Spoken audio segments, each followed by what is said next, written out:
unless you have some approval, and you have to be,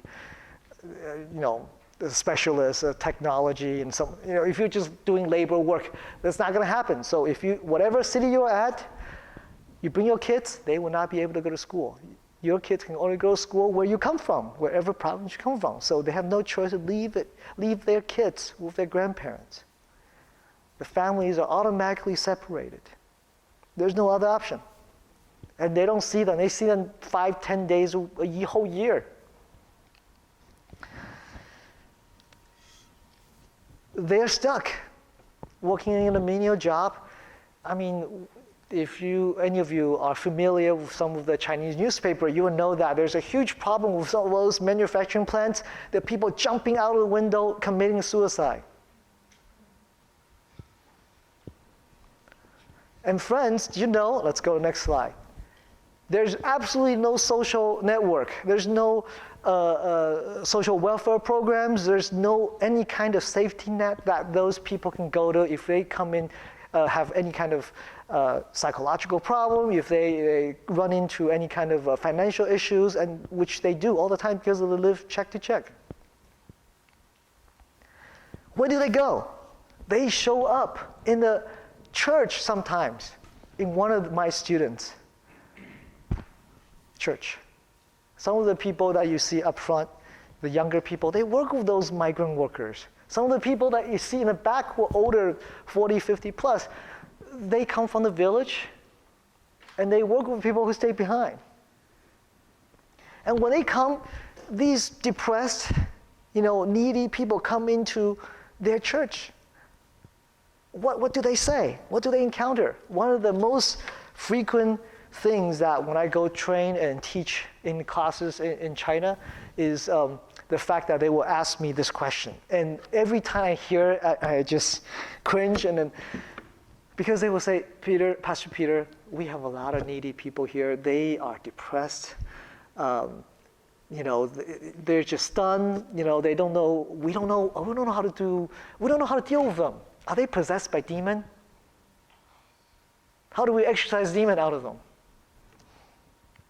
That's their understanding of emotional well-being, emotional health.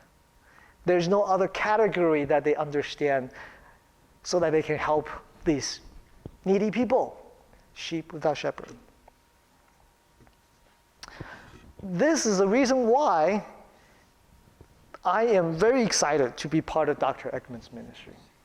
Because Dr. Eggman's ministry really talks about having a vibrant relationship with God the Father, and from that vibrant relationship, from that total acceptance, that we can really minister to people's emotional needs.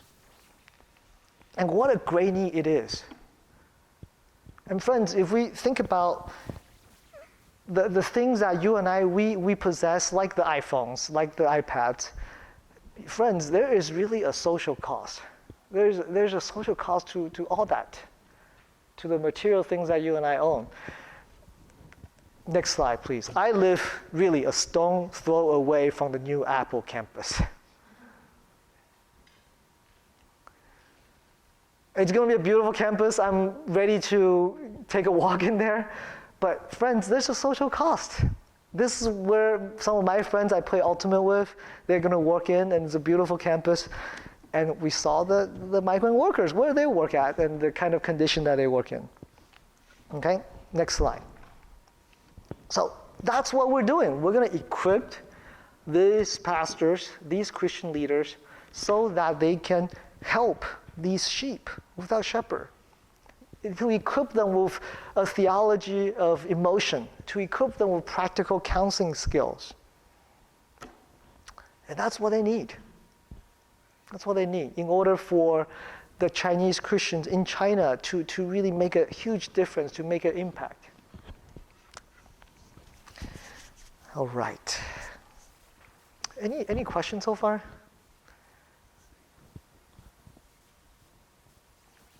I'll tell you another cool story.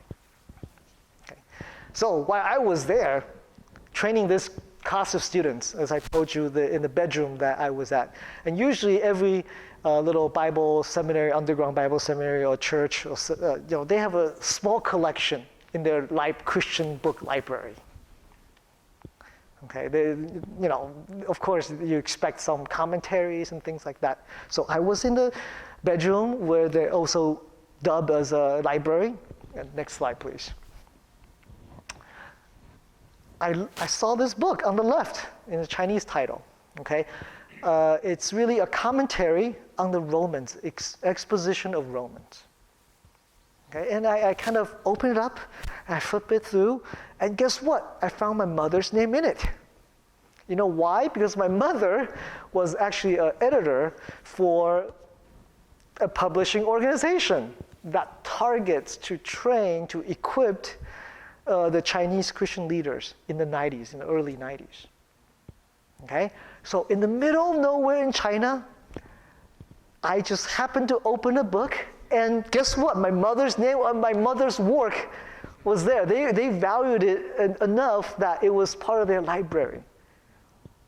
Does that make sense? It's like in the middle of nowhere.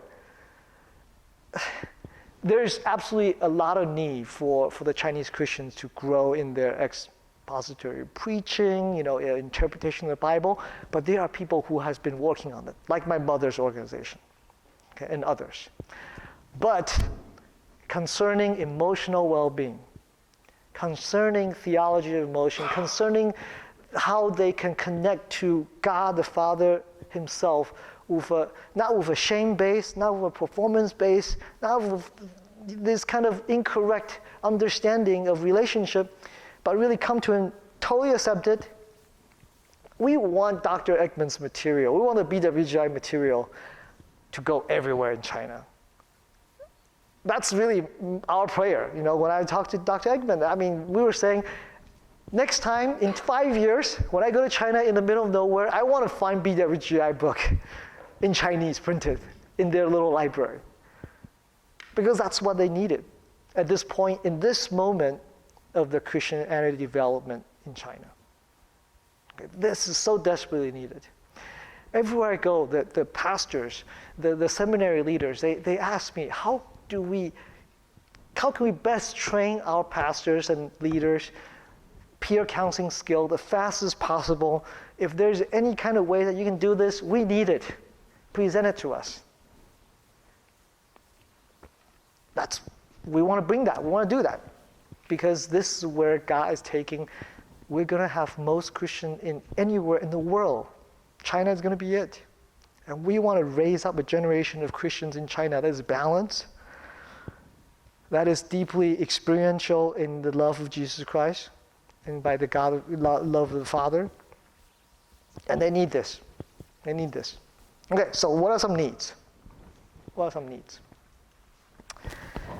Number one, there's a need of theology of emotion and practical counseling training. And there is a lot of that in our organization. We have lots of materials. Okay, we just need to organize it better. How many of you actually visited BWGI website recently? I wouldn't myself. I don't know how to find things myself on the website.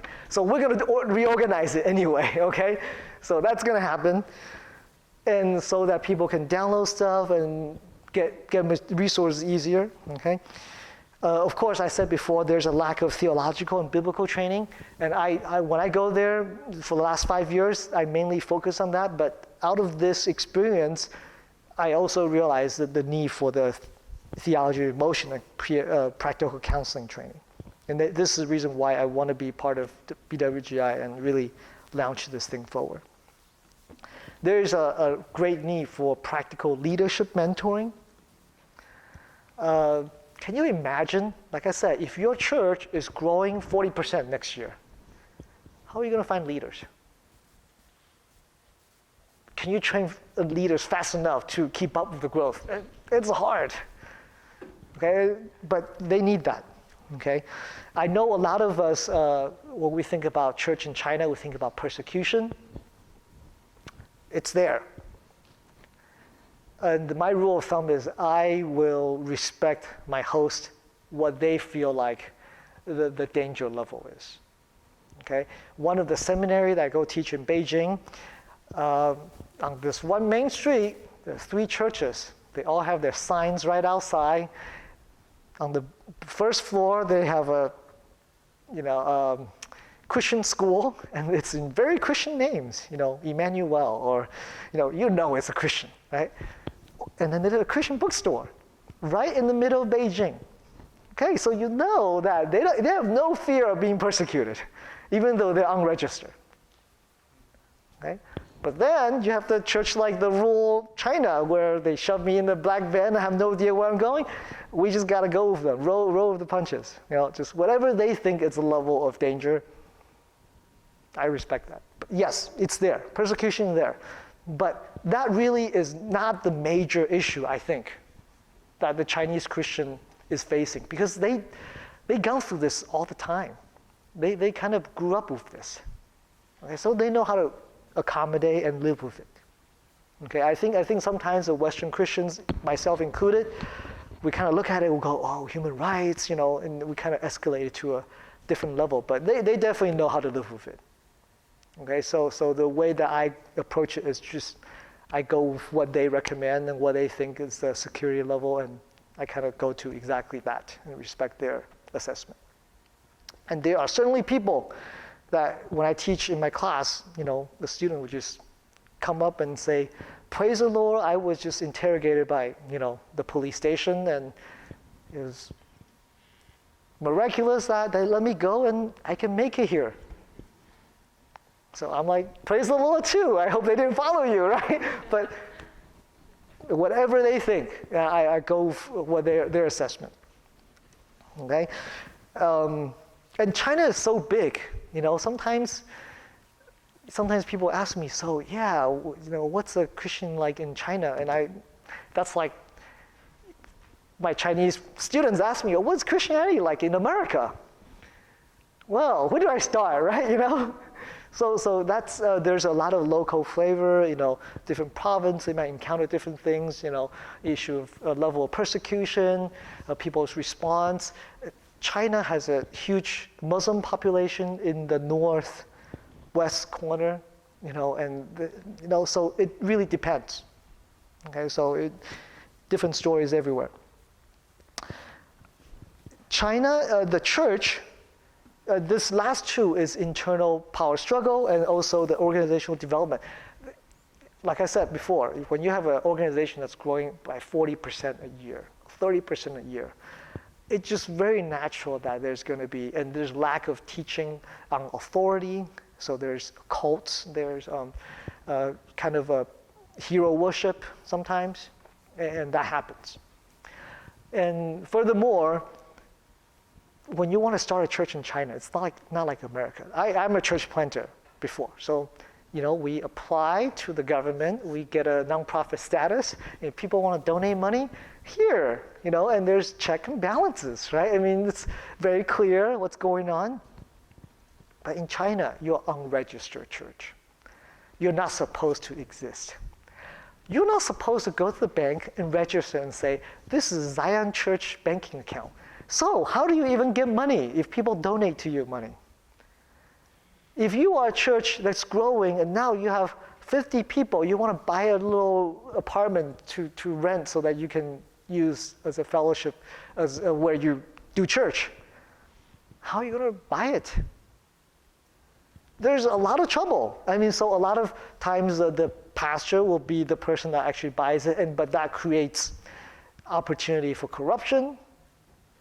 So there's just a lot of institutional, organizational kind of development that has yet to be developed. And there's things that my friends and we have been praying about and thinking about.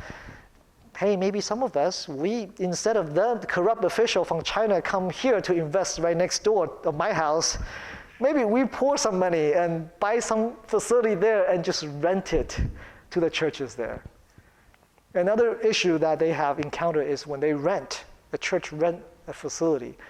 I don't know if you know, in China, you buy and rent a shell. So you don't even have paint. Okay, at the bathroom, they don't have sink, a toilet. You have to put things in yourself. And because of that, and sometimes the rent gets escalated very quickly, so nobody wants to spend anything on capital improvement. So sometimes I would go to a house church. I'm like, what's going on with this toilet? Why is anybody fixing it? It's not because they don't want to. It's just like, if they replace it, they're leaving in 2 months. I don't know if does that make sense? I mean, the faucet, whatever. So they don't repaint it.